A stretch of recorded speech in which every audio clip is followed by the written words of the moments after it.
Hey guys welcome back to our channel Sandhya's vlogs. ఈరోజైతే దొన్నె బిర్యానీ ఎలా చేసుకోవాలో చూపిస్తాను. చాలా బాగా వచ్చింది రెసిపీ. టేస్ట్ మాత్రం సూపర్గా వచ్చింది. దీనికోసం చిట్టి ముత్యాల రైస్ అని దొరుకుతాయి కదా మార్కెట్లో, అవి తీసుకున్నాను. అవే తీసుకోవాలి. 2 గ్లాసులు తీసుకుని ముందే నానబెట్టుకోవాలి 1 గంట ముందు.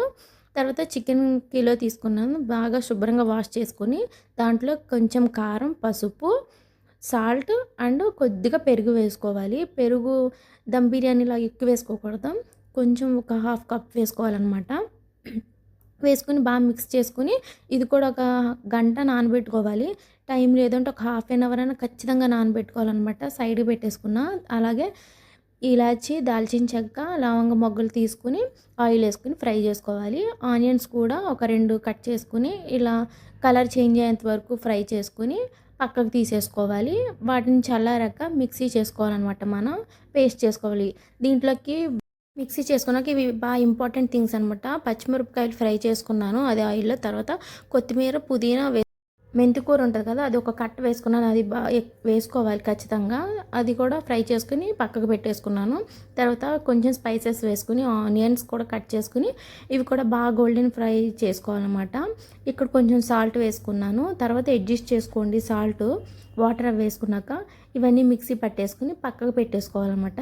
ఇలాగే అల్లం వెల్లుల్లిపాయ పేస్ట్ కూడా వేసుకోవాలి. ఇక్కడ నేను కొంచెం వేసుకున్నాను, సరిపడలేదు మళ్ళీ వేసుకున్నాను. సరిపడగా వేసుకోండి, ఒక టేబుల్ స్పూన్ వరకు.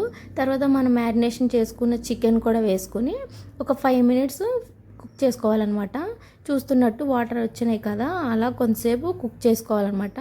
పీస్ బాగా జ్యూసీగా అయిపోయేంత వరకు. తర్వాత మనం మిక్స్ చేసుకున్న ఫస్ట్ ఆనియన్ పేస్ట్ వేసేసుకోవాలి. అది ఎక్కువసేపు ఏమీ ఫ్రై చేయక్కర్లేదు, ఆల్రెడీ ఫ్రై చేసినాయి కాబట్టి. ఇక్కడ వాటర్ వేసుకున్నాను కదా, ఇవి హాట్ వాటరే వేసుకోవాలి. వేడి నీళ్ళు, చన్నీళ్ళు వేసుకోకూడదు.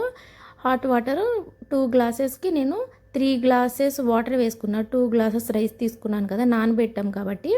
తర్వాత ఆ గ్రీన్ కలర్లో పేస్ట్ కూడా మొత్తం వేసేసుకోవాలి. వేసేసుకున్నాక వాటర్ బాగా బాయిల్డ్ అయ్యాక రైస్ వేసుకోవాలన్నమాట.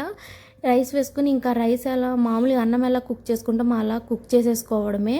తర్వాత సిమ్లో పెట్టుకుని కుక్ చేసుకోవడమే. కొంచెం రైస్ పదునున్నట్టు అనిపిస్తుంది కానీ అలా ఏముండదు, ఈజీగా అయిపోద్ది అనమాట. ఒకసారి మీరు కూడా ట్రై చేయండి. టేస్ట్ మాత్రం చాలా బాగా వచ్చింది. అంతే, సబ్స్క్రైబ్ చేసుకోండి నా ఛానల్ని. Thank you, bye bye.